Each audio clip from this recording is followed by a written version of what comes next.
একজন ভ্রমণকারী। চাকরিটা পেশার জন্য করছি, জীবিকার জন্য চাকরি করতে হয়, করেছি, কিন্তু আমার মূল উপজীব্য ছিল, আনন্দ ছিল, সেটা হচ্ছে ভ্রমণ। ভ্রমণের জন্যই চাকরির যেখানে যতটুকু সুযোগ পেয়েছি ভ্রমণটাকেই আমি প্রাধান্য দিয়েছি। চাকরি যেমন নিষ্ঠার সঙ্গে করেছি, ভ্রমণটাও আনন্দের সঙ্গে করেছি। আমার জীবনের যত অভিজ্ঞতা সবই ভ্রমণ লব্ধ।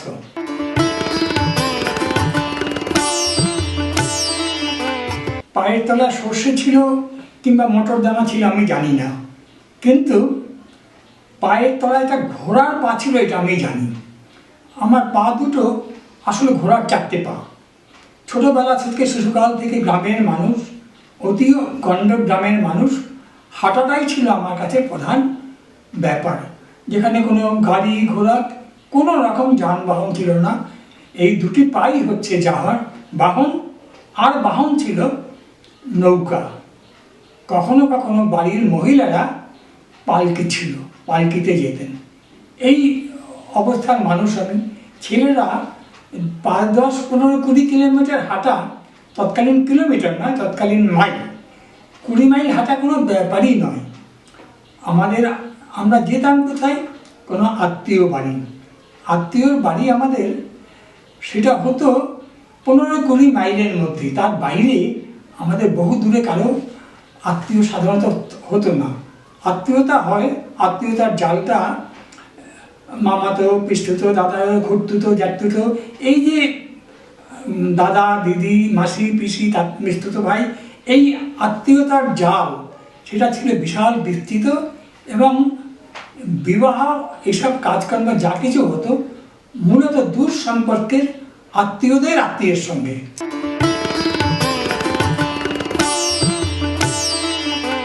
এটা মাথায় হঠাৎ করে চাপেনি। গ্রামের ছেলে, গ্রামের মানুষ, বন জঙ্গল আমাদের গ্রামের ছিল সাধারণ জিনিস। একটা বাড়ি মানে তার চারদিকে অরণ্য বেষ্টিত, আর বেষ্টিত হচ্ছে নদী বেষ্টিত। সেই সময়কার দিনে, আমার যখন জন্ম হয়েছে দ্বিতীয় বিশ্ব মহাযুদ্ধের আগে, ঠিক সেই মুহূর্তে যখন গঙ্গা নদী আর ব্রহ্মপুত্র, এই দুটো নদীর জল একসঙ্গে প্রবাহিত হয়ে ভারত এতে ঢুকত, ব্রহ্মপুত্র তিব্বত হয়ে আসামের ভিতর দিয়ে বাংলাদেশে ঢুকতো, বঙ্গদেশে ঢুকতো। তখন তো বঙ্গদেশ, তখন তার এই ভারত ভাগ হয়নি, পরাধীন ভারতে। সেইখান থেকে ব্রহ্মপুত্র ঢুকছে, আর গঙ্গা নদী হিমালয় থেকে উৎপত্তি হয়ে সেই গঙ্গা নদীও শেষ পর্যন্ত ঘুরতে ঘুরতে এসে ফরাক্কার কাছে দুটো ভাগ হয়ে, একটা ভাগ হুগলি নদী হয়ে পশ্চিমবঙ্গে, আর একটা ভাগ যমুনা নাম নিয়ে সে ঢুকে গেল বাংলাদেশে।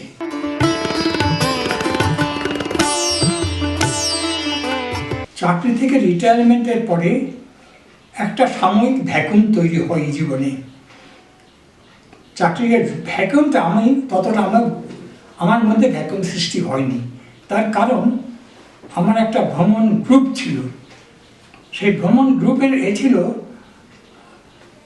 সবসময় বছরে 3বার 4বার তো ঘুরতামই। সে রিটায়ারমেন্টের আগেও ঘুরেছি, রিটায়ারমেন্টের পরেও তাই। সুতরাং একটা বড় ভ্যাকুম আমার তৈরি হয়নি, কিন্তু একটা ভ্যাকুম তো তৈরি হয়েই ছিল। সাহিত্যের সঙ্গে আমার চিরকালের যোগাযোগ ছিল। বাল্যকাল থেকে পড়াশোনার প্রতি একটা আগ্রহ ছিল। স্কুল কলেজে যতটুকু পড়াশোনা করেছি, তার সঙ্গে গল্প, কবিতা, উপন্যাস এই পড়ার একটা প্রবণতা, অভ্যাস ছিল।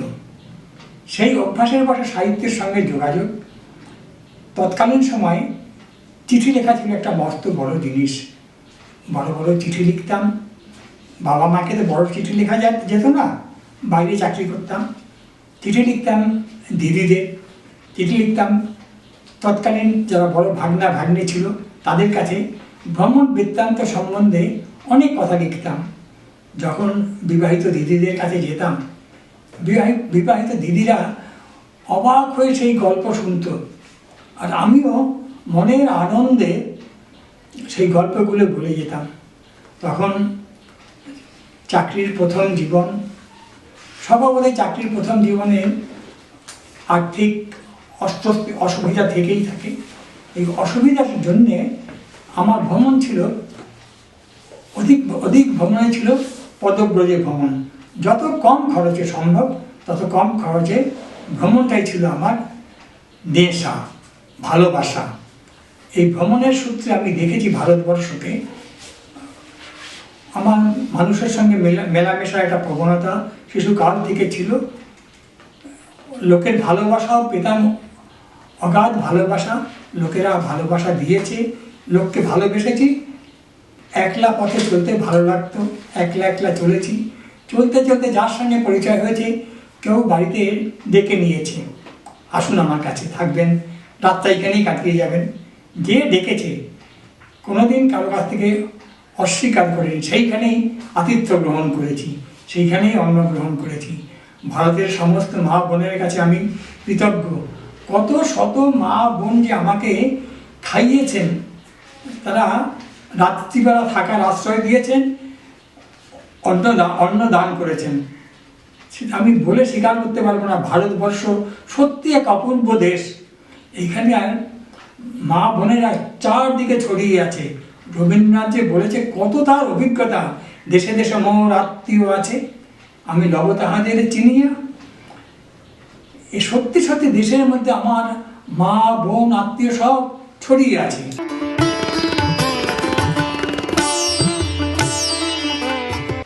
পরিবার যে ভেঙে যায় তার একেবারে প্রত্যক্ষ দর্শী আমি। শিশুকালে আমাদের ছিল বাংলাদেশে, বঙ্গদেশে একটা অত্যন্ত বড় পরিবার ছিল, কৃষি নির্ভর পরিবার। সেই পরিবারে আমার বাবা, আমার পিসি, বিবাহিত পিসি, পিস্তুত দাদা, পিস্তুত দিদিরাও আমাদের বাড়িতে অনেকেই থাকতেন। বিধবা হয়ে যারা ছিলেন তারা বাড়িতে থাকতেন। আমাদের বিশাল বড় পরিবার ছিল। কালক্রমে যখন দেশ ভাগ হয়, তারপরে দেশ ভাগ হওয়ার পরে একটা আতঙ্ক, একটা ভয়, সাম্প্রদায়িক দাঙ্গা, এসবের জন্যে দেশ ছেড়ে আমাদের বাড়ির সমস্ত লোক চলে আসতে, সবাই চলে আসে। সবাই যে দাঙ্গায় বিধ্বস্ত হয়ে এসেছে তাও নয়, দাঙ্গায় বিধ্বস্ত হয়ে দাঙ্গার ভয়েও অনেকে এসছে। সবার থাকবে কিনা মর্যাদা, মেয়েদের সম্মান থাকবে কিনা, এইটা মাথার মধ্যে প্রত্যেকের ঘুরতো। তখন একটা প্যানিক সৃষ্টি হয়েছিল। সেই প্যানিকে অনেক লোক দেশ ছেড়েছে। তার মধ্যে আমাদের পরিবারেরও একই অবস্থায় গেছে। পরিবারের যে মাস্তুত পিস্তুত দাদা পিস্তুত দিদিরা ছিলেন, তারাও পরিবারটা ভেঙে গেল। আমাদের সেই সময় সবাই দেখা গেল যে যার নিজের আশ্রয় যার যেখানে আছে সেইখানে এসে চলে গেল। মানে সেই বাংলাদেশের তথাকথিত সেই পূর্ব পাকিস্তান যখন হলো, পূর্ব পাকিস্তান ছেড়ে সবাই ভারতের দিকে চলে এলো। পরিবারগুলো ভেঙে গেল, একেবারে স্বাভাবিকভাবেই পরিবার ভেঙে গেল। তখন আমরা রয়ে গেলাম শুধু আমাদের পরিবারে আমার বাবা, মা, ভাই বোন আর আমার এক বিধবা পিসি। আমার বাবারও বড়, উনি রয়ে গেলেন আমাদের সঙ্গে। আর বাকি সবাইরা সবাই বিচ্ছিন্ন হয়ে গেল। এইভাবেই ভারতে চলে এলাম। আসার পরে সেই সময় একেবারেই প্রায় 1 বছরে ভারতে চলে এসেছিলাম। ভদ্রকালী ক্যাম্প, এইখানকার নিকটেই উত্তরপাড়া ভদ্রকালী ক্যাম্প আছে। সেই ক্যাম্পে, রিফিউজি ক্যাম্পে আশ্রয় নিয়েছিলাম। সেখানে প্রায় বছরখানেক আমি ছিলাম। তখন আমি ক্লাস 8-এর ছাত্র। তারপরে ক্যাম্প থেকে 1 বছর পরে এই বাড়ি নিশ্চিন্তাতে গভর্নমেন্ট কলোনিতে, সরকারি উপনিবেশেই আমরা একটা বাসস্থান পেলাম। সেইখানে বাস করতে আরম্ভ করলাম। 1951 সাল থেকে এখানে বসবাস করছি।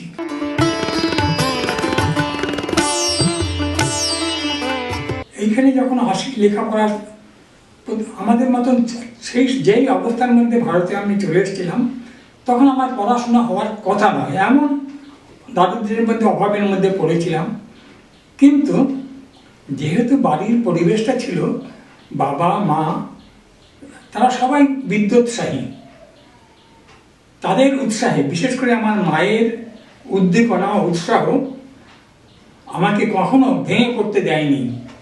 মা উৎসাহ দিয়ে গেছে, সেই এতে তখন দেখেছি চেষ্টা করলে সব হয়। আমার এখানে থাকা যায়, এই জায়গায় একটা মস্ত বড় মাঠ ছিল, এখানে কোনো বাড়ি ঘর একটি গাছও ছিল না। আমরা একটা তাঁবুতে থাকতাম এখানে। তখন যেদিন এইখানে এসছি মাসটা ছিল ফেব্রুয়ারি, সরস্বতী পুজো হয়ে গেছে। ভদ্রকালী ক্যাম্পে থাকা অবস্থায় 1 বছর আমি পড়াশোনা করতে পারিনি।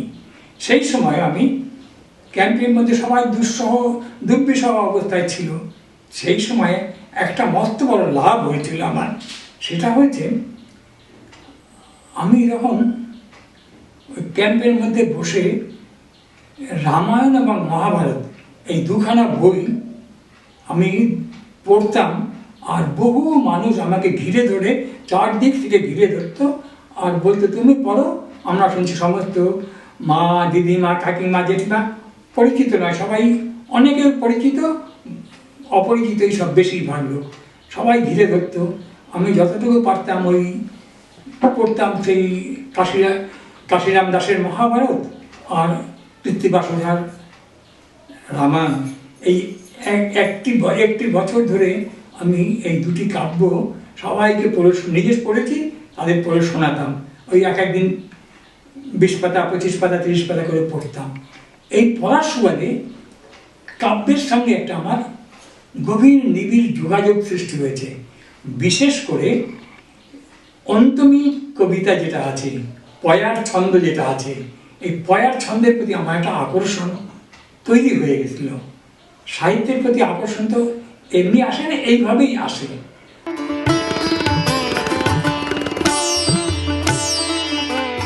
কোনো মানুষের অবস্থা একই রকম থাকে না, অবস্থা পরিবর্তন ঘটে। একটা সময় লেখাপড়া করলাম, চাকরি পেলাম, সৌভাগ্যক্রমেই বলি, চাকরিও পেলাম। চাকরি আজকের মাত্র এত কঠিন ছিল না সেদিন। একটু চেষ্টা করলে, একটু উৎসাহ নিয়ে চাকরি 5-এর দশকে পাওয়া যেত। প্রথম চাকরি পেয়েছি, চাকরি করেছি। চাকরি করা অবস্থায় যখন ধীরে ধীরে একটু একটু করে তিল করে সংসারটাকে ধরতে পেরেছি, ভাই বোনেদের লেখাপড়ার, তাদের স্কুলের পড়াশোনাটা চালিয়ে যেতে পারছি যখন, সেই সময় নিজেও ডায়েরি লিখতাম। এতে যেমন চিঠি লিখতাম, সঙ্গে সঙ্গে ডায়েরিও লিখতাম। সেই ডায়েরিতে বিশেষ করে ভ্রমণের যে বিশেষ বিশেষ ঘটনাগুলি, ভ্রমণের সময় অনেক নতুন সুন্দর সুন্দর ঘটনা ঘটে। অনেক ঘটনাগুলি তখন বলতে পারতাম না, লজ্জায় সংকোচে বলতে পারতাম না। কিন্তু সেই এইগুলোই দেখেছি, ছোট ছোট ঘটনাগুলো বহুদিন পরে, 10 বছর, 20 বছর, 30-40 বছর মনের মধ্যে থেকে থেকে সেগুলো ছোট ছোট ঘটনাগুলো যেন একটা ঝিনুকের মধ্যে যেমনি কোনো বালুকণা ঢুকলে সেটা মুক্ত পরিণত হয়ে যায়।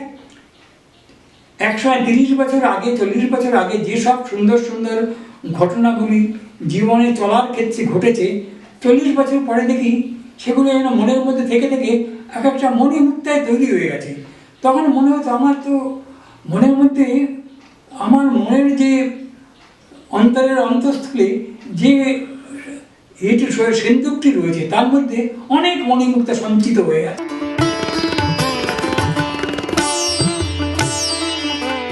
যখন লিখি তখন আমি আমার সংসারের মধ্যে থাকি না, তখন আমি অন্য জায়গায় যেন নিজেকে যেন অন্য জগতে চলে যাই। তখন আমার কাছে মনে হয় না আমার স্ত্রী, পুত্র, পরিবার সবাই, আমি তার মধ্যে আমি আছি। তাদের ছেড়ে দিয়ে আমি একটা নির্জন, এতে মনে মনে আমি একটা নির্জন দ্বীপে চলে যাই।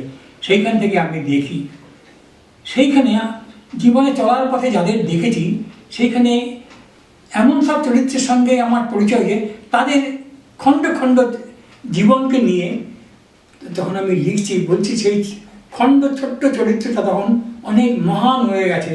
সে যখন মণিমুক্তা বিকিরণ করছে মনের মধ্যে, সেইটাই তেমনি একটি চরিত্র হচ্ছে দুটি বালক যাদের পিতা অন্যায়ভাবে ডাকাতের অপবাদে তাদের পিতা ডাকাতের অপবাদে তারা জেলে যেতে বাধ্য হয়েছে, অথচ একজন অত্যন্ত সৎ মানুষ, তার দুটি শিশু প্রান্তিক মানুষ ছিল, প্রান্তিক চাষি। তার ছেলে দুটি যখন গ্রামের স্কুলে এই পঞ্চম ষষ্ঠ শ্রেণীতে পড়ে, সেই ছেলে দুটো আর স্কুলে যেতে পারছে না। সমস্ত ছেলেরা তাকে অপবাদ দিচ্ছে, গঞ্জনা দিত, চোরের বেটা চোর, ডাকাতের বেটা ডাকাত, পড়তে এসছে, এইসব। তারপরে উচ্চ বর্ণ নিম্ন বর্ণের ভেদাভেদ বরাবরই আমাদের মধ্যে ছিল। এইসব গঞ্জনায় সে সহ্য করতে না পেরে ছেলে দুটি মাতৃহারা ছেলে, যমজ ভাই, দুটি ভাই, তাদের দেখভাল করতো তাদের এক পিসি, বিধবা পিসি দেখভাল করতো। বাবা গেছে জেলে, পিসি এসে ছেলে দুটোকে দেখাশোনা করতো। পিসি বলল, তোরা এখানে থাকলে তোরা বাঁচতে পারবি না, চোর অপবাদ, এইসব ডাকাতের ছেলে অপবাদে তোরা একেবারে নিঃশেষ হয়ে যাবি। ছেলে দুটো বললো, না পিসি, থাকবো না এখানে, আমরা যাব। দুই ভাই বেরিয়ে পড়লো। দুটি 10-11 বছরের ছেলে বেরিয়ে পড়লো এই অপবাদের বোঝা মাথায় নিয়ে। দুটি ছেলে বেরিয়ে পড়লো একেবারে একটি জামা প্যান্ট পরা অবস্থায়, নিঃস্ব অবস্থায়।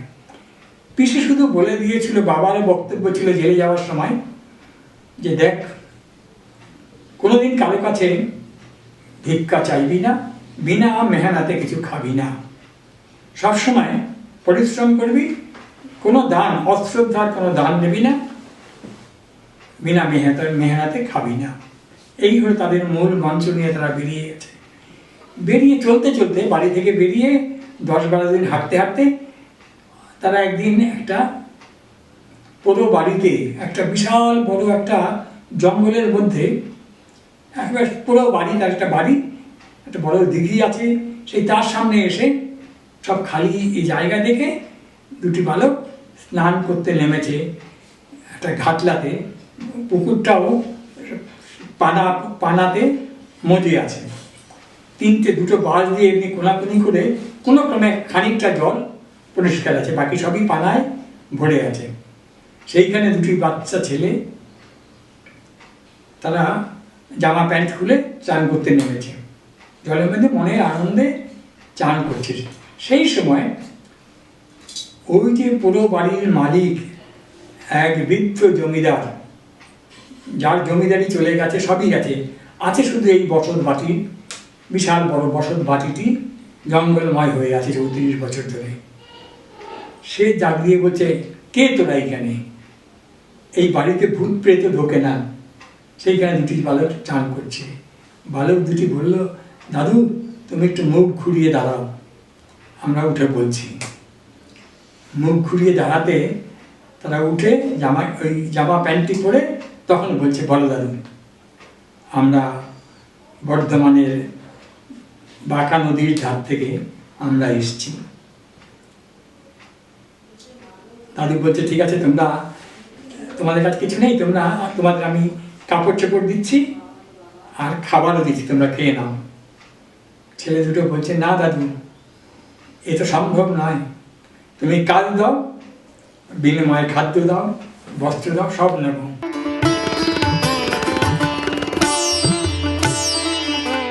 পরিবর্তন তো অবশ্যই হয়েছে। লেখালেখির সুবাদে আমাকে অনেক ভাবতে হয়। আমার যে চিন্তার জগৎটা প্রসারিত হয়েছে, আমার দারুণভাবে আমার চিন্তা ভাবনা, মন প্রসারিত হয়েছে। আমি ভাবতে শিখেছি, কল্পনা করতে শিখেছি। আমার কল্পনার জগৎটা, তার পরিধি বিশাল বড় হয়ে গেছে।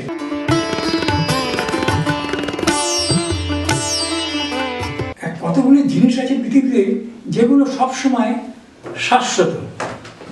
যেমন কতগুলি জিনিস স্বাভাবিক জিনিস মানুষের ভালো লাগে, প্রাকৃতিক সৌন্দর্য প্রতিটি মানুষের ভালো লাগে। প্রতিদিনের সূর্য ওঠা অস্ত যাওয়া এটা দর্শন করতে যে ঘুমিয়ে থাকে সে দেখে না, কিন্তু দেখার তার একটা আগ্রহ থাকে। আমি লিখছি, মনের আনন্দে আমি লিখি।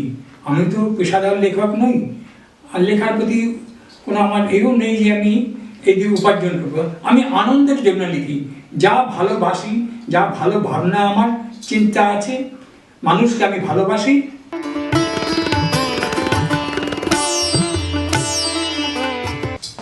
লেখালেখি করতে গিয়ে আমি হারিয়ে যাই নিজেকে।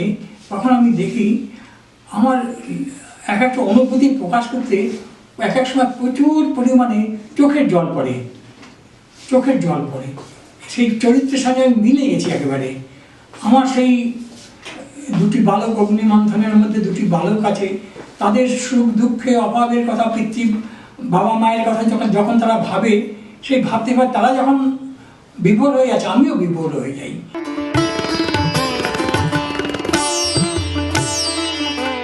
অত্যন্ত ভালো মানুষ বলতে যা বোঝা যায়, সে একজন অতি ভালো মানুষ, কিন্তু ভ্রমণ পিপাসু। বিবাহের প্রথম দিন থেকেই আমি বলেছিলাম যে দেখো, ভ্রমণ আমার নেশা, আমি ভ্রমণ করি। তুমি যদি কোনোদিন চাও যে অনেক সোনা দানা অলংকার হবে, তাহলে তুমি পেতে পারো, যেটুকু সম্ভব একজন চাকরিজীবীর পক্ষে সেটুকু পেতে পারো, কিন্তু ভ্রমণটা নয়। তখন সে বলছিল আমার সোনা দানা চাই না, আমি তোমার সঙ্গে ভ্রমণ সঙ্গী হতে চাই। তথাস্তু, কিন্তু কোনোদিন এই নিয়ে আমাকে গঞ্জনা দেবে না। বলছে না, দেয়নি। সেই থেকে সে আমার ভ্রমণ সঙ্গিনী, আমার বিবাহিত জীবনে আমার ভ্রমণ সঙ্গিনী হয়েও রয়েছে, যেখানে তাকে নিয়ে ভ্রমণ করা যায়।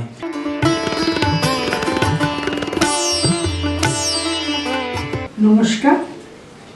বিবাহের পর থেকেই দেখছি এনার বেড়াবার খুব উৎসাহ, এবং তার সাথে আমি ঠিক ভ্রমণ করতাম। পরবর্তীকালে লেখালেখি ব্যাপারেও এর সাহিত্যের উৎসাহ রয়েছে। সঙ্গে সঙ্গে সমস্ত কাজকর্ম করেও সাহিত্যের চর্চা করে গেছে।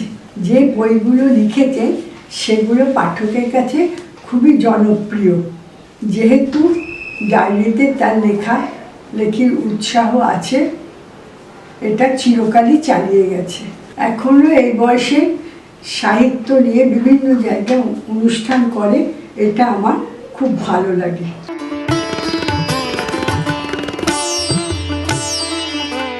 আমার জীবনে নেতিবাচক কিছু নেই, আমি সবসময় ইতিবাচক চিন্তা করি। আর অর্থের প্রতি লিপ্সা লালসাও আমার কোনোদিন খুব নেই। সাধারণভাবে জীবনযাপন করি, অতি সাধারণ জীবনযাপন করি, লোভ লালসা বেশি করি না, সাধারণ জীবনযাপন করি। তবে সহজ চিন্তা করি। বাংলা ভাষা নিয়ে আজকে এত আলাপ আলোচনা হচ্ছে, সবার পরিবর্তন হচ্ছে। আমার এক এক সময় মনে হয় আমাদের বাংলারও পরিবর্তন হওয়া দরকার, এটা আমি মনে করি। এক এক সময় আমি আমার বন্ধু মহলেও বলা করি, এই 26টা ইংরেজি অক্ষর দিয়ে, ABC দিয়ে, 26টা অ্যালফাবেট দিয়ে যদি বিশ্বের সব কিছু এরা প্রকাশ করতে পারে ইংরেজি ভাষাতে, তাহলে আমাদের এই এতগুলি ব্যঞ্জন বর্ণ, এতগুলি স্বরবর্ণ, তার সঙ্গে যুক্ত বর্ণ, অর্ধবর্ণ, এই যে বিভিন্ন সেই যুক্ত বর্ণগুলি এত বিশাল কেন? এটাকে ছোট করা যায় না? পণ্ডিতেরা বা অনেক ব্যক্তি বলে না, এ আর ছোট করা যাবে না। ছোট তো করতে হয়েছে। আগে আমরা লি দেখতাম, এখন আর ডাবল লি ছিল, এখন আর দীর্ঘ লি নেই।